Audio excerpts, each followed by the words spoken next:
한때는 아메리칸 리비에라라고 불렸습니다. 하지만 지금은 사막 한가운데 350평방나이의 무덤이 되어버렸죠. 오늘날 솔트노수는 죽어가고 있습니다. 물이 사라지고 있죠. 유독성 먼지가 공기 중에 떠다니고 이곳에 사는 사람들의 폐 속으로 들어가고 있습니다. 하지만 그건 이야기의 절반에 불과합니다. 매년 4억 달러가 넘는 돈이 땅속에서 퍼올려져 다시 원래 있던 곳으로 쏟아붓고 있기 때문이죠. 그리고 그것이 모든 것을 바꿀 수 있습니다. 모두가 포기했던 이 호수가 전 세계 경제를 다시 쓸 수도 있습니다. 크면은 실패했지만 그 아래에 있는 것은 완전히 다릅니다. 솔톤 호수는 열곡대 위에 위치해 있습니다. 이곳은 지각이 더 얇습니다. 불과 몇 마일 아래에는 마그마가 암석과 그 안에 갇힌 물을 데웁니다. 수년 동안 그 열은 지열 발전에 사용되어 왔습니다. 그 물 자체는 독성이 있고 고염분이지만 미네랄이 풍부합니다. 특히 한 가지, 리튬도 포함되어 있습니다. 지구상에서 가장 큰 매장지 중 하나가 바로 그 독성 먼지를 들이마시는 사람들의 발밑에 있습니다. 솔톤 호수 아래에 있는 리튬의 양은 3억 7,500만 대의 전기차를 움직일 수 있을 정도입니다. 이는 미국 내 모든 자동차, 트럭, SUV를 합친 것보다 많습니다. 그런데도 이 리튬은 미국에서 가장 유독하고 버려진 지역 중 한 곳 아래에 묻혀 있습니다. 이 자원이 가치 있는 이유는 그 농도 때문입니다. 영스의 일부는 엄청나게 농도가 높아서 말 그대로 대박이라고 할 수 있습니다. 그리고 이곳은 주요 소비시장의 한가운데에 위치해 있습니다. 고속도로, 철도, 물류 인프라가 이미 갖춰져 있습니다. 리튬을 땅에서 추출하는 방식은 기존의 지열 산업과 연결되어 있습니다.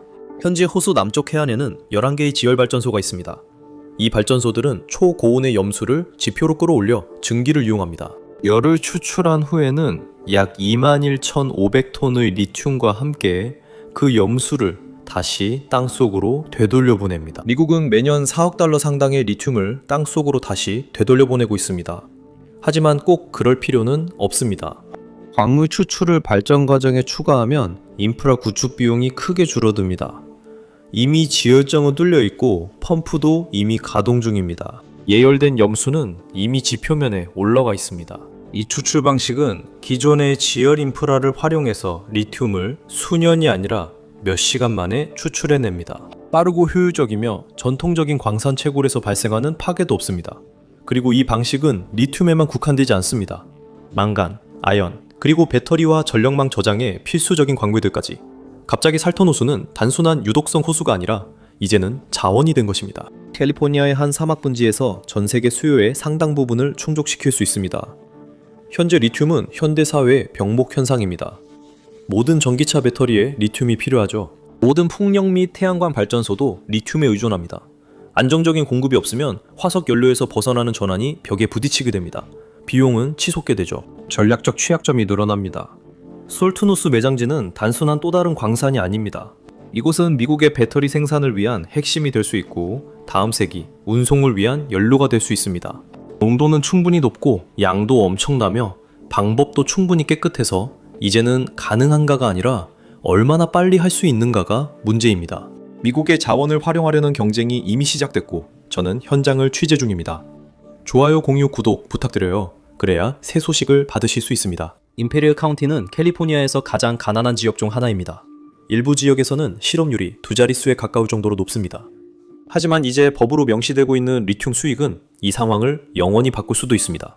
새로운 특별세의 80%가 바로 이 카운티로 다시 돌아옵니다. 그리고 예상되는 최대 규모에 도달하면 리튬 생산 자체만으로도 연간 약 20억 달러의 총 수익을 창출할 수 있습니다. 카운티 계획 담당자들은 이미 3개의 주요 프로젝트에서 700개의 영구적인 고임금 일자리를 예상하고 있습니다. 운영자, 기술자, 유지보수 인력, 그리고 건설 및 지원 역할에 수천 명이 추가로 필요합니다. 처음으로 호수의 붕괴와 그 잠재력이 같은 재무제표에 놓이게 되었습니다. 물론 실제로 추출이 이루어진다면 말이죠. 현재 가장 큰 장벽은 인식입니다. 수십 년 동안 사람들은 이 분지를 생태학적 무덤으로만 바라봤고 그 아래 숨겨진 산업적 현실을 완전히 놓치고 있었습니다. 추출 기술은 효과가 있습니다. 지하 매장량도 확인되었습니다. 진짜 도전은 시장의 기회가 닫히기 전에 이 대규모 산업 전환을 해내는 것입니다. 이건 단순히 땅에서 흙을 파내는 문제가 아닙니다. 원료 리튬은 거의 쓸모가 없습니다. 가공되지 않은 염수나 부수 남석으로는 도시의 전력을 공급하거나 전기차를 만들 수 없습니다. 금속을 정제하는 사람이 전체 시장을 지배합니다. 리튬은 거기에 있지만 채굴하는 나라가 아니라 정제하는 나라가 실제로 승리하는 나라입니다. 그리고 오늘날 그 세계 구도는 심하게 한쪽으로 치우쳐 있습니다. 호주와 칠레 같은 나라들이 실제 채굴 분야를 지배하고 있습니다. 하지만 그들이 시장을 통제하는 것은 아닙니다. 오늘날 조립 라인에서 생산되는 대부분의 배터리에는 원광이 어디에서 처음 채굴되었는지와 상관없이 중국 정제소를 거친 리튬이 들어있습니다. 파이턴 호수 아래의 지열 영수는 바로 그 영향력을 무력화시킵니다. 중국은 한때 오펙이 석유를 지배했던 것과 같은 방식으로 리튬 가공을 통제하고 있습니다. 살톤 호수는 그 의존도를 깨트릴 만큼의 규모를 갖춘 유일한 국내 자산입니다. 바다를 건널 필요도 없고 외국 관세도 없으며 지구 반대편에서 갑자기 가격이 오르는 일도 없습니다. 살톤 호수가 예상되는 최대 규모인 연간 약 20만 톤에 도달하면 미국의 여러 주요 공장의 연간 리튬 수요 전체를 충당하고도 전력낭 저장용으로 남는 잉여분이 생깁니다. 그건 단순히 더 저렴한 배터리만을 의미하지 않습니다. 미국 공장들이 수만 명의 추가 인력을 고용하게 된다는 뜻이죠. 현재 상태의 이 호수는 전략적 자산입니다. 네바다가 새로운 은을 홍보했을 때 주 정부는 주내 산업을 위한 법적, 물리적 보호막을 만들었습니다. 캘리포니아도 살톤 호수를 두고 같은 보호장치를 구축할 기회가 있습니다. 주에서 가장 잊혀진 지역을 가장 중요한 전략적 거점으로 바꿀 수 있습니다. 그리고 지금이 그것을 활용할 적기입니다. 살톤 호수만이 그 일을 실현할 수 있는 지질학적 규모를 갖춘 유일한 장소입니다.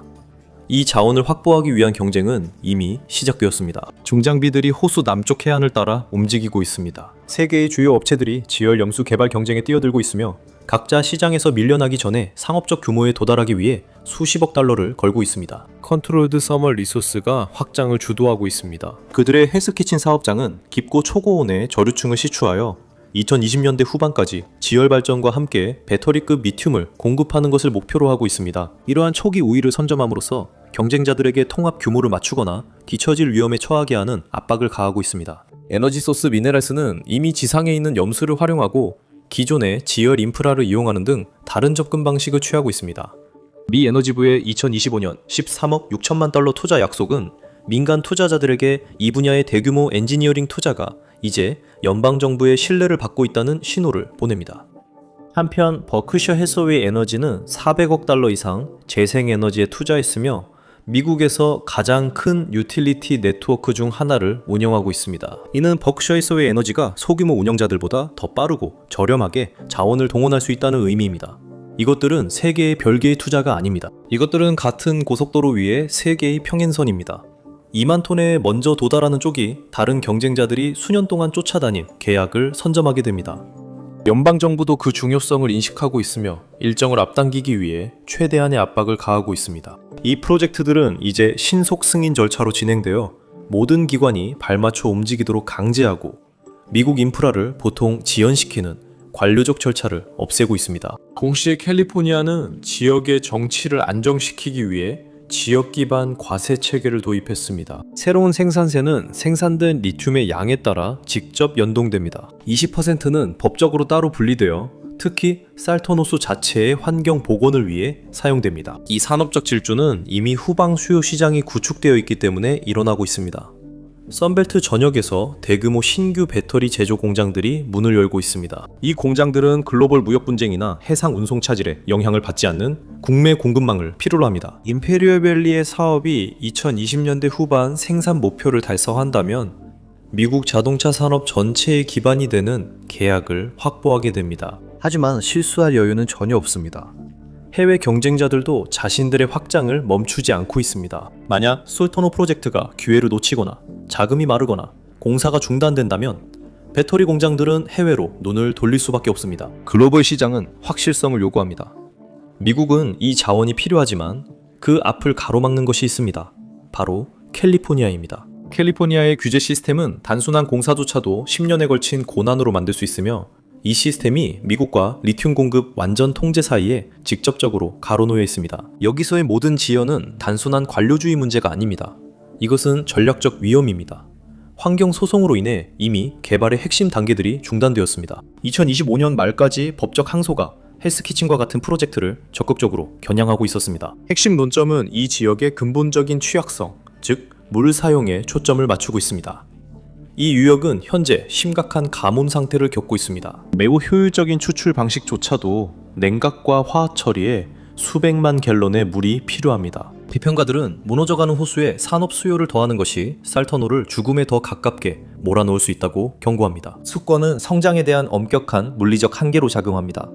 임페리얼 밸리의 농부들은 콜로라도 강에 대한 막대한 우선 할당권을 보유하고 있습니다. 하지만 2026년 이후 연방 운영 지침에 따라 강을 사용하는 모든 이용자들은 감축을 피할 수 없습니다. 살턴 호수는 오늘날 오직 바로 그 농장들에서 나오는 농업 배수 덕분에 존재하고 있습니다. 만약 물이 농지에서 첨단 정제소를 냉각하는 데로 전환된다면 그 호수는 더 빠르게 줄어들기 시작합니다. 오랫동안 죽어가는 호수와 함께 살아온 사람들은 이제 의견이 반으로 나뉘었습니다.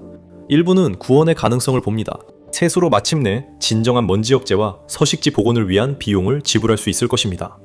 다른 이들은 자신들의 건강을 건 또 다른 산업적 도박으로 봅니다. 대기질, 유해 폐기물, 부족 문화 유적지 관련 항소로 헬스키친 프로젝트는 이미 몇 달 지연됐습니다. 지역 단체들은 심지어 폐쇄형 시스템조차도 미량의 화학물질을 방출하거나 이미 플레이아 먼지로 뒤덮인 도로에 트럭 통행량을 늘릴 수 있다고 우려했습니다. 700개의 상시 일자리가 생긴다는 약속은 분명하지만 그 일자리가 주민들의 건강을 희생시키는 대가로 주어질 것이라는 우려도 현실입니다. 주 정부의 리튬밸리 계획은 지역 완화를 위한 더 많은 자금 지원과 공동자문위원회 설립 등 절충안을 시도하고 있지만 수십 년간 복원 약속이 지켜지지 않은 탓에 신뢰는 매우 낮은 상태입니다. 작은 우물조차도 수세대에 걸쳐 그곳에 살아온 공동체에게 신성한 땅을 훼손할 수 있습니다. 물 문제를 넘어 통상적인 허가 절차상의 난항도 여전히 큰 부담입니다. 2025년 초 버크셔 해서웨이 에너지는 허가 지연과 심각한 인프라 병목 현상을 이유로 여러 지열 발전 확장 사업을 분명히 일시 중단했습니다. 이러한 행정적 병목 현상은 2020년대 후반에 시작하려던 사업을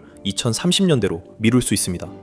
이렇게 빠르게 움직이는 시장에서 5년의 지연은 실패와 다름없습니다. 이 사업자들이 소송을 성공적으로 해결하고 수권을 확보하며 2020년대 후반까지 생산을 시작한다면 세계의 전략적 구도가 바뀌게 됩니다. 하지만 규제 장벽이 더 강하게 작용한다면 그 기회는 영원히 닫히게 됩니다. 전 세계 배터리 산업은 단순히 미국을 우회하게 될 것입니다. 미국의 청정에너지 미래는 수입 리튬에 의존할 수밖에 없게 되어 전기차 제조업체와 전력망 프로젝트는 지연, 가격 인상, 그리고 해외 병목 현상에 취약해질 것입니다. 30년 동안 솔트 노송은 외면당했습니다. 해결책이 오지 않은 채로 남아있던 생태학적 재앙이었습니다. 이제 바로 그 실패가 대규모 산업 부흥의 필수 조건이 되었습니다. 이것은 이 일대의 모습을 완전히 다시 바꾸도록 강요합니다. 사막은 기다려주지 않고 중국도 결코 기다리지 않습니다. 하지만 미국은 어떨까요? 오늘 저와 함께 해주셔서 감사합니다. 영상이 재밌으셨길 바랍니다. 이런 영상을 더 보고 싶으시다면 구독과 알림 설정을 부탁드립니다. 정말 큰 도움이 됩니다. 감사드리며 다음에 매트팩에서 뵙겠습니다.